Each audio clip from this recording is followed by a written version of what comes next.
ప్రతి పేద కుటుంబంలో పిల్లలు బాగా చదువుకొని ఉన్నత స్థానాలకు ఎదగాలన్న లక్ష్యంతో గౌరవ ముఖ్యమంత్రి గారు చంద్రబాబు నాయుడు గారి నాయకత్వంలో విద్యాశాఖ మంత్రి గారు లోకేష్ గారి స్వీయ పర్యవేక్షణలో పాఠశాల విద్యార్థులకు కావాల్సిన కిట్టు అందించడం జరుగుతుంది.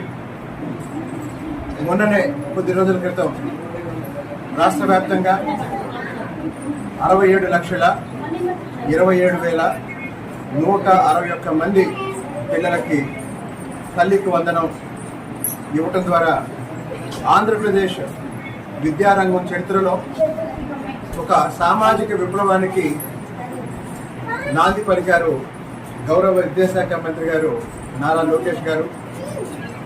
మా తిరువూరు నియోజకవర్గం తల్లిదండ్రుల తరపున అలాగనే విద్యార్థుల తరపున గౌరవ ముఖ్యమంత్రి చంద్రబాబు నాయుడు గారికి, ఉప ముఖ్యమంత్రి పవన్ కళ్యాణ్ గారికి, విద్యాశాఖ మంత్రి నారా లోకేష్ గారికి కృతజ్ఞతలు తెలియజేస్తాను.